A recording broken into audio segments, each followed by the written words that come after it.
channel.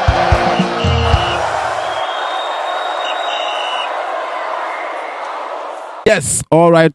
Welcome back to the channel. Final, which is the channel that gives you the best and nothing but the very best when it comes to football news, fans reaction, pre and post match analysis, and it's that moment that you've all been waiting for. It is Flashback Thursdays, guys. Yes, with Ugochukwu, and I'm here with Official Ola this morning. Thank you, my brother, for coming. Today we want to talk about the players that have spilled blood and offered the land for the Super Eagles, and I think in the wake of the event that happened over the weekend where we saw our boys get a draw, a lot of Nigerians are still angry, but let us give you something to cheer up about, and let's talk about no other person, but one of the most decorated players in Africa, and I think the most decorated in Nigeria. Yes, I agree to that. John Mikel Obi. Yes, that's the name, and I'm here with a Chelsea fan to tell me what he feels about him and as a legend. Though he's a podcaster now, a man full of controversies and everything, but away from that, John Obi Mikel, his playing days, he was one of the quiet ones. You hardly see him in the media, if not for the issue with him and Clattenburg, the former Premier League referee and everything. You called me this, you called me that. I think that's, by the way, a proper legend of Chelsea Football Club. Believe me. I know he doesn't get the respect he deserves because of he was not the player with the flair and everything, but talking about winning things with Chelsea FC, he won doing everything. Doing the primary, the basics of football, trapping and passing as a DM. Though it wasn't signed to Chelsea as a DM, you understand, but converted, and believe me, that was the best decision of his life. Believe me, because he was not the quickest in his career. Yes, he was not the quickest. You understand? Then with his body structure, he was somehow lanky. You understand? We have seen attacking midfielders now being short and everything. So I don't think him finishing, I don't think him play as an attacking midfielder would have brought him this kind of success, but we'll never know. You understand? I play as a DM, one of the best decisions made by one of the best coaches in the world, Jose Mourinho. You understand? Talking about coaches, I think Mikel Obi is the only player that has made two coaches fight. A whole silence. If I go see the fight for your signature, you understand? Now me pay for hotel, and that person can't give you food. Now that person can't give you signature and everything. So Mikel Obi was that man to tell you how good of a prospect he was, and he did achieve it. We have seen players now that they call them little Messi. In the next 10, 4, 5 years, we don't see them no more. You understand? Mikel Obi was the list is Halinovic, Marco Marin. There are many. In fact, Ramon Aziz. There are many. Ibrahim Rabiu. There are many where they go hail them and say, this is the next thing. But we'll not go see them. But Mikel Obi live up to that hype. Like what I said, probably the change of position really helped him. You understand? Almost 400 appearances for Chelsea Football Club. Survived about 12 coaches.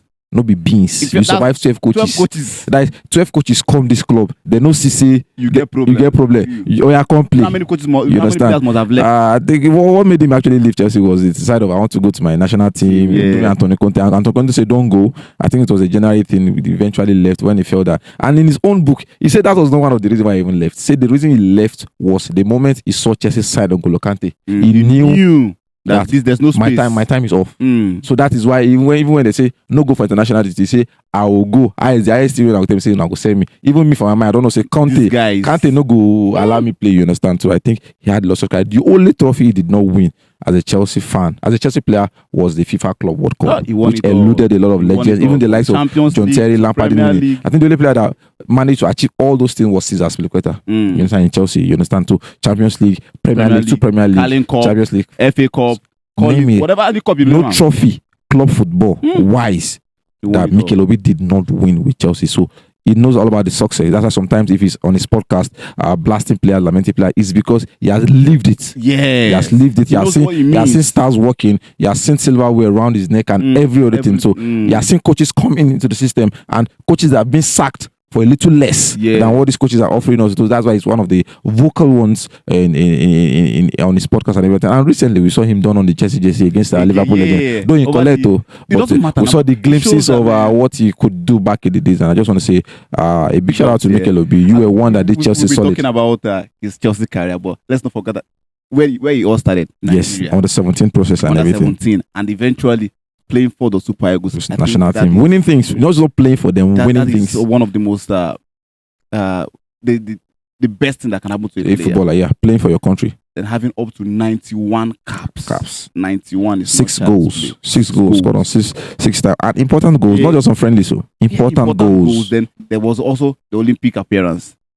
Captain them. captain the Olympic team to win bronze. And only captain, he became the father. The big brother, captain, then pay the bills. Pay the bills. Oh my God, make it. In as much as I say they talk some kind of things, but I don't like now. Now, let me say the good thing. You were one of the solid ones in terms of advice and every other thing. So I see the reason why the likes of Victor Osimhen currently now look up to you in terms of advice, in terms of what to do in their next career. So I think it was nice. It was also part of the people that won us the last AFCON. Yeah, 2013. I think Joseph Yobo was our official captain then, but because Joseph Yobo was on the bench, but Mikel captained us all through the matches. You understand? It was just like the last AFCON where we saw Ahmed Musa, the captain, but Ekong was on the captain throughout. Yeah, Mikel captain us throughout the tournament. So when I saw them lifting the title together. You understand, him and Joseph Yobo, it was a thing of joy. And since then, 2013 till now, 12 years ago, players don't try. We started dancing. We never still get close. Okay, we went close last edition and every other thing, but to go close is not enough, guys. Clean it, guys. That one makes your name being in the record books of the legends and every other thing to tell you what winning things with your country or club side can actually do for you. There are a lot of players. We say just come. We say we don't forget. Get many players we don't on the Nigerian but because of the lack of impact they make, we not even remind them. Talking about impact, Mikel Obi, 3 World Cup, and we are trying to go to 1. 3 World Cup appearance. 3 World Cup appearance. 3. You go for 3 editions. That's 12 years. 12 for 4 years. Do you know how long that is? Boy. Go as bench. All starters. Starting, captain themselves. And now this set now, none of them go. I beg that way you say during their set. This one he went too far. He would have said during the Mickey set, the Harmonike set, the Kaluche set. These players don't go start. You know, walk into that team now. When Nigeria was going to World Cup back to back. Now we'll not go last edition. Now this edition now we'll not go. We order. What's in the talk? Hey God. I saw the start. I was mad. I said, this guy went to 3 World Cup. 12 years. 3 World Cup for 4 years interval. If he started going to the World Cup let's assume he went to the World Cup at 20. So it means at 32 he was still at the World Cup. Where you play at 20 something, they never go on. I beg you, put some respect on his name. Put some respect on his name. And which is not even possible. That guy started going at very early. Very young age now. That start you're looking at is normal start that we liken to the likes of Messi and Ronaldo to go to 3 World Cups. I think Ronaldo has 4 in his name. You understand? The likes of their Cruz, they have 4 in his name. But you go understand, say Baba Sefte for he was one of the Africans that had one of the longest career. Because we know these players, this African player, ISI is 8 years. They're not on the radar again. They don't go one Norwegian league like that. But Mikel Obi, I say he survived almost 12 years in Chelsea. Players they come, they go. Players they come, they go. At the point in time Chelsea had surplus. Kenneth Omeru was for an example. Mikel played with Balako. Play with the Ndeku. Play with the ACL left. Play with the Ramirez left. He played with Hazard. We just call. He played with the Oscar.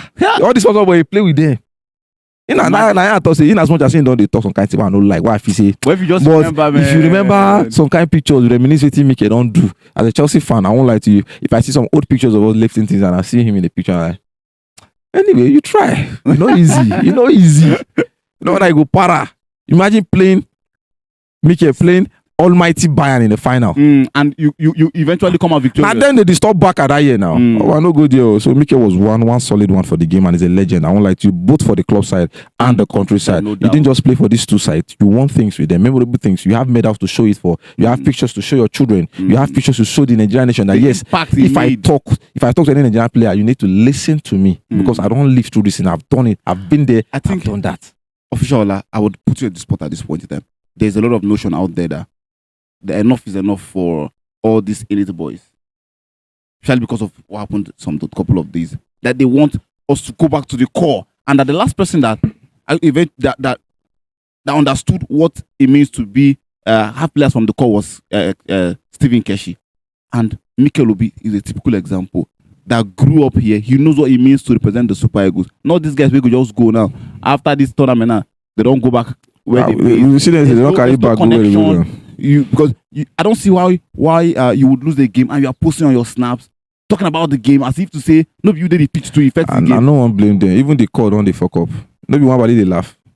One body no be Nigeria grow. Open shot before he blow through football. He wasn't not laughing. So if you are looking at somebody that has ties with the culture and every other thing laughing, then Like, he didn't even grow up here. The likes of, I don't want to blame Obi. You know, they don't understand what it means because they didn't grow up here. You understand? They didn't grow up. There's no connection. Let's be so sincere with ourselves. they're online and the rest. So if they lose, they just look at it as a normal thing. It's a normal game. They feel like mercenaries. Exactly the point. So they just come and do their thing and every other thing. So if one Bali will grow here, they laugh. So the core is dead. The culture is gradually anyway. Maybe football don't finish. Generally, not even an Africa or Nigeria thing. Generally, football is done. There's a decline. Football is done. I'm telling you, football is done. I'll see players that they are tipping for Ballon d'Or now with just 15 goals. I'll see when Ronaldo and Messi they score 90. A whole now God. player will get 15 goals. They say I deserve Ballon d'Or. Player will say you have played 11 finals, no goals, no assists. Yeah, I beg you, Mikel, you're one solid. I beg. I think that's all for us on this production. Don't forget to like, share, comment, and subscribe. Tell us what you feel about Mikel's illustrious career, how he helped us, even at the wake of when his father was being kidnapped. I'm talking about sacrifice. Yes, against Argentina. Yes. He played that match. Sacrifice. Mikel did it for us, and he did it all. And don't forget to like, share, comment, and subscribe. See you again next time, guys. Thank you.